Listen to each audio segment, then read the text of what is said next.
तो very good evening student, hope आप सभी बहुत अच्छे होंगे। हम लोग दिल्ली सल्तनत पढ़ रहे थे और दिल्ली सल्तनत में मैंने आपको बताया था कि 5 वंश ने शासन किया था, जिसमें पहला वंश जो था स्लेव डायनेस्टी, गुलाम वंश, उसको हम लोग पढ़ना स्टार्ट किए थे। गुलाम वंश में मैंने आपको 3 शासक के बारे में पढ़ाया। एक कुतुबुद्दीन ऐबक, दूसरा आराम शाह और इल्तुतमिश। तो लास्ट क्लास जो हमारा था वो इल्तुतमिश पे था। तो अगर आप इतिहास को अच्छे से समझना चाहते हैं तो आप पिछला क्लास को मिस मत कीजिए, क्योंकि पिछला क्लास अगला क्लास से क्या होता है, जुड़ा होता है। तो एक लिंक होता है, उस लिंक वो लिंक क्या होगा, नहीं तो आप टूट जाएगा, बहुत कुछ ऐसा होगा जो आपको समझ में नहीं आएगा। तो पिछला क्लास करते चलिए, तब आप आगे का क्लास क्या कीजिएगा, कंटिन्यू कीजिएगा। तो अब इल्तुतमिश तक हम लोग पिछला क्लास में पढ़े थे। मैंने आपको बताया था कि इल्तुतमिश जो था वो रियल फाउंडर्स को माना जाता है दिल्ली सल्तनत का।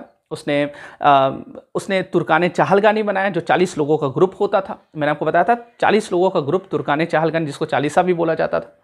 अब वो चालीसा जो था वो बड़ा ताकतवर ग्रुप था। आप ऐसे समझना, जो राजा को सलाह दे रहा है वो ताकतवर तो हो गई।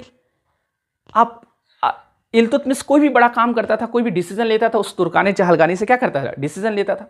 तो वो 40 लोग जो थे वो बड़े ताकतवर होंगे, वो जो अमीर थे या नोबल थे, तो वो नोबल लोग का दबदबा चल रहा था। अब देखिए, ऐसे भी देखिए, सत्ता जैसे अभी वर्तमान में बीजेपी सत्ता में है केंद्र में, तो आपको पता है कि बीजेपी सत्ता में जरूर है, लेकिन आरएसएस का कहीं ना कहीं क्या है, दबदबा है। तो जो सरकार का सलाहकार होगा, ऐसा ग्रुप जो होगा, अभी ऐसे भी भारत में सबसे बड़ा दबाव समूह कौन है, सबसे बड़ा प्रेशर ग्रुप है आरएसएस, है ना। तो वैसे ही समझना, उस समय जो तुर्काने चाहलगानी होता था, तुर्काने चाहलगानी क्या करता था, कहीं ना कहीं इल्तुतमिश पे प्रेशर बनाता था, या फिर इल्तुतमिश पे एक तरह से इल्तुतमिश भी बहुत ज़्यादा रिस्पेक्ट करता था उस तुर्काने चाहलगानी का, क्योंकि बड़े अपने क्षेत्र के एक्सपर्ट लोग उस ग्रुप में थे। अब देखिए, होता क्या, होता ये कि इल्तुतमिश, लेकिन ऐसा नहीं था कि तुर्काने चाहलगानी के प्रभाव में ही हमेशा रहता था, क्योंकि इल्तुतमिश खुद में उसमें वो एप्टीट्यूड था सुल्तान का। मैंने आपको बताया था पिछले क्लास में कैसे उसने चंगेज खान का आक्रमण को रोका था, है ना। तो एक तो कूटनीतिक व्यक्ति था, उसको पता था कि सत्ता हमको कैसे सत्ता में रहना, टिकना है और सत्ता को आगे बढ़ाना, उसको ये बात पता था। तो इसने क्या किया, अपने जीवित रहते उसने सोचा कि मेरा जो अगला उत्तराधिकारी होगा वो होगा कौन। तो उसने अपने पुत्रों में देखा कि उसमें वो क्वालिटी नहीं है, वो एप्टीट्यूड नहीं है कि वो शासक बन पाए। और एक तरह से वो नींव रखा है दिल्ली सल्तनत का, और नींव जब रख रहा है, एक बेस तैयार हो गया, अब बिल्डिंग खड़ा करना है। तो बिल्डिंग खड़ा करने के लिए आगे भी उसी तरह का क्या चाहिए, शासक चाहिए। तो पुत्रों में वो काबिलियत उसने देखा नहीं, तो फाइनली वो डिसीजन लेता है कि पुत्र में वो काबिलियत नहीं है, लेकिन पुत्री में तो है। तो इल्तुतमिश की पुत्री रजिया अल-दीन, तो इल्तुतमिश ने जीवित रहते अपना उत्तराधिकारी घोषित कर दिया, और उसने कहा कि मेरे मरने के बाद जो नेक्स्ट मेरी शासिका होगी वो है मेरी बेटी कौन, रजिया। अब जैसे ये घोषणा करता है इल्तुतमिश, आग की तरह ये खबर फैल जाता है और खूब आलोचना होता है, जबरदस्त आलोचना होता है। हाँ, ये जरूर है, दबे कुचले शब्दों में आलोचना होता है, खुल के आलोचना करने का हिम्मत नहीं था इल्तुतमिश के सामने। लोग अब कहने लगे, अरे ये दिन आ गया कि अब एक महिला शासिका बनेगी, इतना बुरा दिन आ चुका है, अब हम लोग उसके सामने झुकेंगे, कैसे झुकेंगे हम लोग उसके सामने। मौलाना साहब लोग और परेशान, ये तो कुफ्र है, अब महिला आ गई, महिला के सामने हम सलाम करेंगे उसको, महिला शासन व्यवस्था संभालेगी।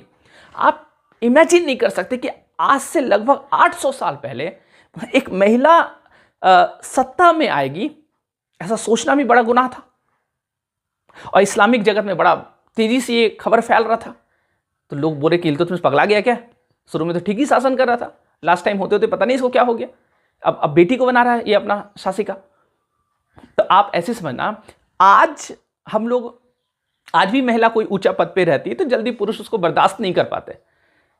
कोई महिला आईएएस है या बड़ा पद पे है, तो उसके नीचे जूनियर लोग जो काम कर रहे हैं वो बोले, देखो अब ये दिन आ गया, इसके सामने हमको क्या करना पड़ा है, सैल्यूट करना पड़ा है।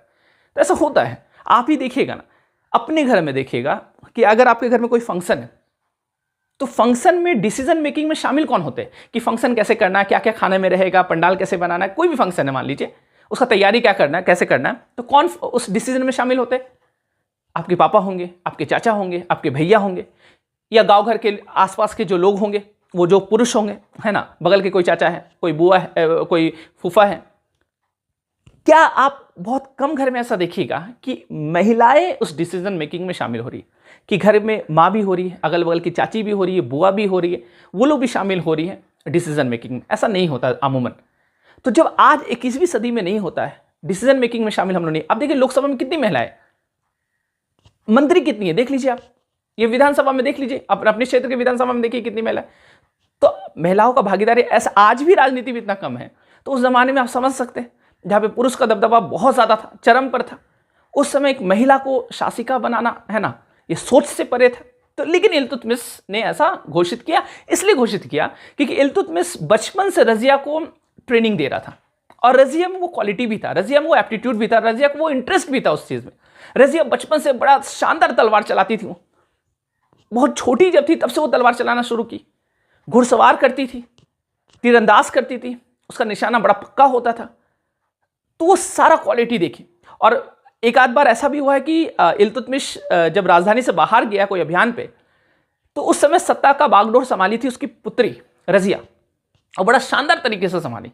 तो इल्तुतमिश को भरोसा हो गया कि मेरे मरने के बाद यही है जो दिल्ली सल्तनत को क्या कर सकती है, आगे आगे ले जा सकती है, क्योंकि मेरे पुत्र में कोई ऐसा काबिलियत है नहीं। तो इल्तुतमिश ने ये घोषणा कर दिया। अब देखिए होता क्या, इल्तुतमिश के मरने के बाद किसी ने एक्सेप्ट नहीं किया कि रजिया सुल्तान बनेगी। अब लोग बोले ना, महिला कैसे बन सकती है, ये तो हम बनने नहीं देंगे। और उसी क्रम में होता क्या है, रजिया का सौतेला भाई रुकनुद्दीन फिरोज सुल्तान बन जाता है। कौन रुकनुद्दीन फिरोज, तो ध्यान रखिएगा, रजिया से पहले, तो याद रखिए इल्तुतमिश के बाद 6 महीने के लिए एक शासक आया था, उसका नाम था रुकनुद्दीन फिरोज। तो आपको सीक्वेंस को याद रखना है, सीक्वेंस सजाने का भी एग्जाम में देता है कि पहला है ना, मैंने आपको बताया सीक्वेंस आपको याद करते चलना, कुतुबुद्दीन ऐबक, फिर आराम शाह, फिर इल्तुतमिश, फिर रुकनुद्दीन फिरोज, के बाद रजिया, है ना। तो बहुत किताब में रुकनुद्दीन फिरोज को गायब कर देता है, इसलिए आप ध्यान रखिए, ऐसा नहीं कि इल्तुतमिश के बाद रजिया, है ना। 6 महीना तक इसने शासन किया था। तो इसका टाइम पीरियड है 1236। आपको पता है कि 1236 में इल्तुतमिश की मृत्यु हो जाती है और 1236 में रुकनुद्दीन फिरोज सत्ता पे आ जाता है। अब इसका नाम जो रुकनुद्दीन फिरोज, ये जो रुकनुद्दीन फिरोज है, ये कोई भी इसमें क्वालिटी नहीं था सुल्तान बनने का, मतलब एकदम वीक रूलर था, दिमाग से पूरा पैदल था, अय्याश टाइप का व्यक्ति था, एकदम अय्याशी करते रहता था, एक अलग ही दुनिया में रहता था। मंत्री लगा रहे, बोली चलिए चलिए कुछ काम वाम कीजिए, बोले अभी रहने दो, है ना, अभी हम बड़े अय्याश टाइप के व्यक्ति हैं। तो इसको लगा कि यार इतना बड़ा पद मिल गया, अब क्या किसका औकात है हमको कुछ बोलेगा। अब दरअसल बात यह है कि रजिया की जो सौतेली माँ थी, बड़ी वो उस टाइप की महिला थी, मंथरा टाइप की महिला थी, बड़ी चतुर महिला थी। वो चाहती थी कि मेरा पुत्र क्या बने, सुल्तान बने। और जब रजिया को इल्तुतमिश ने घोषित कर दिया उत्तराधिकारी, तो वो बड़ा परेशान हुए। तभी से वो दिमाग लगा रही है कि कैसे रजिया को सुल्तान नहीं बनने दे, उसको बनने से रोकना। और उस महिला का नाम था शाह तुर्कान। तो याद रखिएगा, शाह तुर्कान रुकनुद्दीन फिरोज की कौन है, मां है। तो शाह तुर्कान ने ही एक तरह से रुकनुद्दीन फिरोज को गद्दी पे अपने चाल से, है ना, इसको बैठाया। तो एक तरह से रुकनुद्दीन फिरोज शासन नहीं कर रहा है, पर्दे के पीछे से शासन कौन कर रही है, शाह तुर्कान। अब यहां पे जो नोबेल लोग थे, जो अमीर लोग थे दिल्ली के, वो लोग परेशान हो गए। मैंने बताया था तुर्काने चहलगानी, जो 40 लोग थे वो चाहते, क्योंकि वो बड़ा उनका दबदबा था, और इल्तुतमिश के मरने के बाद दबदबा बहुत ज्यादा बढ़ गया। अब वो 40 चाहते थे कि हम लोग किंग मेकर बन गए। अब समझना, जो किंग मेकर होता है वो बहुत ताकतवर होता है। तो दरअसल तुर्काने चहलगानी अब किंग मेकर का काम कर रहा था, और वो चाह रहा था कि हम अपने हिसाब से सुल्तान घोषित करें, और वो सुल्तान एक तरह से मेरा, हम लोग का क्या होगा, कठपुतली होगा, जो हम लोग बोलेंगे वही वो सुल्तान क्या करेगा। लेकिन यहां पे ऐसा हो नहीं पाए। रुकनुद्दीन फिरोज जब बनता है सुल्तान, तो शाह तुर्कान का चलता, तुर्काने चहलगानी का उतना चलने ये देती नहीं। तो उस तुर्काने चहलगानी को लग गया कि ना, इसको रखना सेफ नहीं होगा। ऐसे तुर्काने चहलगानी वो भी नहीं चाहता था कि रजिया बने, क्योंकि रजिया तो और चलने नहीं देगी, है ना। तो खैर देखिए होता क्या है, होता यह है कि रजिया जो थी, एक समय का बात है, फ्राइडे का दिन था, जुम्मा का, आपको पता है जुम्मा का नमाज पढ़ा जाता है। एक दिन वो लाल वस्त्र पहन के लोगों के बीच में जाती है, लोग नमाज पढ़े थे, वो गई। लाल वस्त्र का क्या मतलब होता है, उस जमाने में लाल वस्त्र अगर जो लोग पहनते थे, इसका मतलब होता था आई वॉन्ट जस्टिस, मुझे न्याय चाहिए। जब किसी के साथ अन्याय होता था तो वो लाल वस्त्र पहन के जाते थे, और वो न्याय मांगने के लिए लाल वस्त्र पहनते। तो रेड कलर न्याय का एक तरह से क्या होता था, प्रतीक होता था, मतलब वो समझ जाते थे इसके साथ अन्याय हुआ है, मुझे न्याय चाहिए। तो रजिया जब लाल वस्त्र पहन के जाती है तो लोग समझ गए कि अरे रजिया के साथ अन्याय हुआ, ये रेड कलर का ड्रेस पहनी है। अब रजिया बहुत अच्छी स्पीकर भी थी, बहुत अच्छा वक्ता थी, और जब आप अच्छे वक्ता होते हैं तो बहुत सारा काम आपका अच्छा क्या होता है, निकल जाता है। अब रजिया ने लोगों को संबोधित किया, लोगों को मोटिवेट किया, लोगों को बताया, अपना इतिहास बताया, अपने पिता के बारे में बताया। तो रजिया बताई कि मेरे पिता इल्तुतमिश जो दिल्ली सल्तनत में है ना, उसने आगे बढ़ाया, सब चीज़ उसने वो काम किए, वो चाहते थे कि अगला सुल्तान मैं बनूं। इस तरह का वो काफ़ी एकदम मोटिवेशन भाषण देती हैं। और उसने एक तरह से है ना, उसने वादा भी किया कि मुझे आप सुल्तान बनाइए, मैं अच्छे दिन ले आऊँगी आपकी, तो आपके अच्छे दिन आ जाएंगे। इस तरह का जो भी उनको भाषण हुआ वो भाषण दी। लोग इतने मोटिवेट हो गए कि डायरेक्ट मस्जिद से महल में आक्रमण। संयोग बस रुकनुद्दीन फिरोज था नहीं वहाँ पे, नहीं तो इसका बिरयानी बन जाता उस दिन। तो अब लोगों ने क्या किया, रजिया को गद्दी पे बैठा दिया और रजिया यहाँ पे बन जाती क्या, रजिया सुल्तान। तो रुकनुद्दीन फिरोज का 6 महीना का टाइम पीरियड था। इसके बाद नेक्स्ट सुल्तान कौन है, रजिया। तो आपको समझ में आ गया रजिया, है ना। समझ पा रहे कितनी कठिनाइयों का सामना करना पड़ा था रजिया को, है ना। हिस्टोरियन ने लिखा भी, एक हिस्टोरियन ने लिखा है कि रजिया दिल्ली सल्तनत की महानतम सुल्तान होती, लेकिन इसकी एकमात्र गलती यही है कि ये एक स्त्री है, एक महिला है। अब बताइए इसकी क्या गलती है, ये महिला है इसलिए वो, है ना। तो खैर, तो एक तरह से क्या कर रहा है, लिंग के आधार पर जिसमें काबिलियत, उसका काबिलियत को क्या कर रहे हैं, खत्म कर रहे हैं। ठीक है, क्लियर। तो खैर, रजिया सुल्तान, ओके, रजिया सुल्तान। अब देखिए, रजिया सुल्तान का टाइम पीरियड बहुत कम रहा था। शायद ये अगर और समय रहती तो और बेहतर कुछ काम कर पाती, लेकिन इसके पास टाइम नहीं ज़्यादा था। 1236 से लेकर के 1236 से लेकर के 1240, बस इतने समय ये इसने क्या किया, शासन संभाला। देखिए, ऐसे भी एक महिला सत्ता पे आ रही है। अब महिला सत्ता पे आ रही है तो आपको पता है कि पुरुषों को वो रास नहीं आएगा। तो जैसे ये सत्ता पे आई, इसके बहुत सारे दुश्मन बन गए।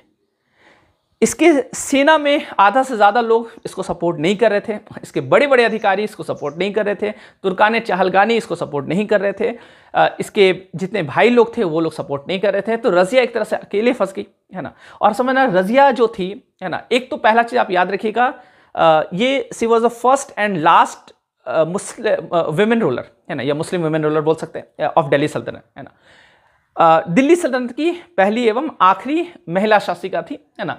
मुस्लिम रूलर भी पूछे रजिया सुल्तान, या फिर क्योंकि दिल्ली सल्तनत में मुसलमान लोग ही शासन किए थे, तो ऐसे ही पूछे कि दिल्ली सल्तनत में पहली और आखिरी महिला शासिका कौन थी, तो रजिया सुल्तान। तो पहला पूछे या आखिरी पूछे, आंसर क्या होगा, रजिया सुल्तान। क्लियर है। अब रजिया अल दीन जो, इसने टाइटल लिया सुल्तान, है ना। आपने आपको नहीं बोली कि मेरे को सुल्तान मत बोलो, है ना। तो इसने बोला नहीं, एक जेंडर इक्वलिटी का इसने बात किया, कोई नहीं, है ना। सुल्तान एक पद का नाम है और मैं इस पद पर आई हूं तो मैं भी क्या हूं, सुल्तान हूं। तो इसने सुल्तान पद को ही जारी नहीं किया। तो इसने क्या किया, एक तो ये, दूसरा काम इसने ये क्या किया, ये अपने पिता की तरह ही वस्त्र पहनी, कोट पहनी, टोपी लगाई और पर्दा सिस्टम को एक तरह से क्या कर दी, त्याग दी। तो पर्दा प्रथा जो चलता था कि महिलाएं जो हैं वो गैर पुरुष के सामने वो चेहरा नहीं दिखा सकती, वो बुर्का में रहती थी, ढके रहती थी, अपना है ना हिजाब में रहती थी, वो सारा खत्म कर दी। एकदम पुरुष के भांति इसने क्या किया, वो ड्रेस पहना और सभा में चली गई, दरबार में चली गई।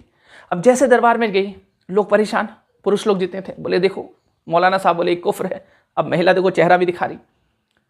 तो खैर, मैं तो हमेशा बोलता हूँ पर्दा सिस्टम जो है, ये लोगों का पर्दा तो हर किसी को करना चाहिए और नज़रों से पर्दा करना चाहिए, चाहे वो पुरुष हो चाहे वो महिला है। और जहाँ तक ड्रेस का बात है, उसको चेहरा ढकना है या नहीं ढकना है, वो पूरा डिसीजन वो महिला के ऊपर है, उसको कोई बात नहीं कर सकता, बिल्कुल बात नहीं कर सकता। ये बिल्कुल सभ्य समाज का निशानी नहीं है, वो महिला के ऊपर छोड़ देना चाहिए। उसको मन है तो वो चेहरा दिखाए, उसको मन नहीं है उस चेहरा नहीं दिखाए, वो उसकी मर्जी है, उसका अपना व्यक्तिगत अधिकार होना चाहिए। आप उसके व्यक्तिगत अधिकार में घुस जाते, आप बोलते नहीं जबरदस्ती तुम चेहरा ढको। अब जो खूबसूरत है उसको चेहरा ढका रहे और अपना शकल दिखा रहे हर जगह, देखो मैं, है ना। तो आप समझना, तो ये खैर, तो ये पर्दा सिस्टम, इसने पर्दा सिस्टम को त्यागा। अब समाज में इसका असर पड़ेगा, क्योंकि ये रोल मॉडल बन गई। बहुत सारी महिलाएं जो आम महिलाएं थी, वो भी बुरखा और तैयार दी, बोली कि अब मेरी सासी का ही बुरखा नहीं पहन रही, ये हिजाब नहीं पहनी तो हम कैसे पहनेंगे। अब उसने भी छोड़ दिया। अब उसके शौहर लोग परेशान, बोले अरे ये क्या कर रही है, सब परेशान कि जल्दी से है ना इसको हटाओ गद्दी से, ये बर्बाद कर देगी पूरा समाज को, ये धर्म पे प्रहार करेगी, जो भी है ना। तो खैर जो एक बड़ा पद पे आता है ऐसे बहुत सारा अफवाह, बहुत सारा चीज़ क्या होता है, फैलने लगता है। तो खैर चलिए, रज़िया जो थी ये एक तरह से शिकार होते गई, है ना, वो राजनीति का शिकार हो गई। मैंने जो हिस्टोरियन ने लिखा है कि ये महिला थी, इसकी सबसे बड़ी गलती यही थी कि ये महिला थी, नहीं तो ये महान शासिका या महान सुल्तान में इसका नाम आता। तो खैर देखिए दरअसल होता क्या है, एक चूंकि चारों तरफ से जब घिर चुकी थी और तुर्काने चाहलगानी जो 40 लोगों का ग्रुप था वो भी नहीं चाह रहा था कि, वो लोग नहीं चाह रहा था कि ये रज़िया क्या करे, सत्ता पे काबिज रहे। तो रज़िया ने एक काम क्या किया, रज़िया ने चुन चुनकर अपने दुश्मनों को मारना शुरू किया और बोली कि एक काम करो, जो जो मेरा विरोध करे उसको कुचल दो। तो इसने एक गलती माना जाता है रज़िया का कि वो बैठकर तुर्काने चाहलगानी वो 40 ग्रुप जो था लोगों का उससे बात नहीं की। बात करती तो शायद कुछ है ना एक बीच का रास्ता निकलता, लेकिन इसने डायरेक्ट एक्शन लिया और इसने बोला कि नहीं सबको खत्म करते चलो। तो दुश्मन और ज्यादा इसके क्या हुए, बढ़ते गए। अब उसी बीच में अब एक इसका लव स्टोरी भी बोला जाता है, अब कुछ अफवाह भी होता है, कुछ हकीकत भी होता है, क्योंकि र्यूमर बहुत फैलता है। अगर आप किसी बड़े पद पे चल जाते तो आपको बहुत सारा है ना र्यूमर फैलते रहता है। मान लीजिए कि आप ही कोई बड़े पद पे चले गए, कोई लड़का है, अगर उसकी कोई सेक्रेटरी लड़की है तो वहाँ पे बोले अरे दोनों के बीच लग रहा है कुछ चक्कर चल रहा है।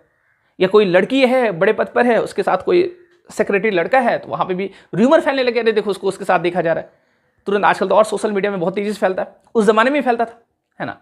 आज का ज़माना थोड़ा तेज हो गया क्योंकि सोशल मीडिया आ गया, उस ज़माने में थोड़ा सा स्लो फैलता था, लेकिन चूंकि शासिका थी तो बड़ा तेजी से फैलता था। अब एक व्यक्ति था उसका नाम था अल्तुनिया। अल्तुनिया जो था वो भटिंडा का गवर्नर था और वो बचपन का दोस्त था रज़िया का वो, और बचपन से रज़िया को चाहता था, बचपन का प्यार था। पर बचपन का प्यार जो था वो एक तरफा था, रज़िया उसको पसंद नहीं करती थी। अब अल्तुनिया एकदम दिलो जा से इसको पसंद करता था, बहुत ज़्यादा इसको पसंद करता था। अल्तुनिया सपना देखते रहा कि मेरा रज़िया से शादी होगा। उसी बीच एक खबर ये आता है कि रज़िया किसी और के साथ फंस गई है। तो रज़िया कहाँ फंसी है, तो एक व्यक्ति था, उसका नाम है जमालुद्दीन याकूब, सॉरी याकूब नहीं था, याकूब, जमालुद्दीन याकूब जो था, है ना, ये कहीं ना कहीं रज़िया के क्या था, क्लोज था। अब लोग और लगातार, और इसको एक बड़ा से बड़ा पद, एक गुलाम था, साधारण व्यक्ति था। अब साधारण व्यक्ति को असाधारण बना दी रज़िया, इसको बड़ा से बड़ा पद दे दी। जो अश्वशाला होता था जहाँ पे घोड़ा का संरक्षण लोग देखते थे, तो अश्वशाला का हेड बना दी इसको। तो अब लोग को लग रहा है कि अरे ये एक साधारण व्यक्ति को इतना ज़्यादा, है ना, इतना ज़्यादा वैल्यू क्यों दे रही। तो याकूब जो था ये कहीं ना कहीं रज़िया का एक तरह से वफादार बन चुका था और हल्ला भी बहुत ज़्यादा हो रहा था। अब तुर्काने चाहलगानी, है ना, लोगों ने डिसाइड ये किया, वो ग्रुप जो अमीर लोग थे, नोबल लोग थे, वो लोग डिसाइड ये किया कि रज़िया को रास्ते से हटा दो। तो ये काम करेगा कौन, तो ये काम करेगा इसका बचपन का प्यार अल्तुनिया को खबर भिजवाया गया कि तुम जिसको पसंद करता वो किसी और के साथ, है ना, उसका चक्कर चल रहा है। तो अल्तुनिया को इनवाइट किया गया कि तुम इस पर क्या करो, आक्रमण कर दो। तो अब क्या होता है कि अल्तुनिया अटैक कर देता है और रज़िया याकूब जो था इसको मार दिया जाता है और रज़िया को बंदी बना दिया जाता है। अब रज़िया बड़े चतुर महिला थी, कूटनीतिक महिला थी, उसको लगा कि चलो अब तो मेरा जान जा ही रहा है, एक दाव खेला जाए, और दाव में कामयाब हुई। अल्तुनिया को बोली कि मैं तुमसे शादी करना चाहती हूँ, मेरे से विवाह कर लो। अब अल्तुनिया सारा दुश्मनी छोड़ के, भूल के, है ना, उसका बचपन का प्यार, उसका एकदम मतलब तुरंत उसका मन मस्तिष्क एकदम इमोशनल हो गया। बोला कि अरे रज़िया बोली है शादी करने के लिए, जिसको हम बचपन से चाहते थे वो तैयार हो गए शादी करने के लिए। उसको कैद से छोड़ दिया, रज़िया और अल्तुनिया शादी कर दिया। यहाँ पे अमीर लोग परेशान, अमीर भेजा था इसको तुम कि जाके रज़िया को मारो, ये तो रज़िया से शादी कर लिया। अब अच्छा, अल्तुनिया सपना देख रहा था कि चलो हम सुल्तान बन जाएंगे। तो अब अमीर लोग को लगा नहीं, रज़िया और अल्तुनिया मिल गया तो यहाँ पे सेफ नहीं है। तो अंततः ये होता है कि रज़िया एक बार अपने ससुराल से आ रही थी भटिंडा से, तो रास्ते में ही कुछ डाकुओं ने, है ना, कुछ उसमें षड्यंत्र था, है ना, कुछ उसमें इसके दुश्मन लोग भी मिले हुए थे। एक षड्यंत्र के तरीके से रज़िया को क्या कर दिया गया, डाकुओं ने घेर लिया। रज़िया काफ़ी संघर्ष की, लड़ी, लेकिन अंततः डाकुओं ने मिलकर इसको मार दिया। अल्तुनिया को भी मार दिया गया और रज़िया को भी मार दिया गया। तो 1240 में रज़िया की क्या हो जाती, मृत्यु हो जाती। तो यहाँ पे डाकू के बीच में रज़िया गुंडों में फंस गई, है ना, तो रज़िया यहाँ पे गुंडों में फंस के रज़िया की मृत्यु हो गई। तो खैर, तो रज़िया का शासन जो रहा, सत्ता जो रहा, वो इस तरह का, मतलब बहुत सारा आप कह सकते हैं कि बड़ा हॉचपॉच शासन था। तो इसलिए ये बहुत ज़्यादा कुछ ऐसा काम कर नहीं पाए, क्योंकि ये एक तरह से षड्यंत्र में ही घिरे रही। तो खैर, आप याद रखिएगा, first and last women ruler of Delhi सल्तनत, रज़िया सुल्तान। तो आज के लिए इतना ही, हम लोग मिलते हैं नेक्स्ट क्लास में। नेक्स्ट क्लास में आगे कंटिन्यू करेंगे। Thank you so much.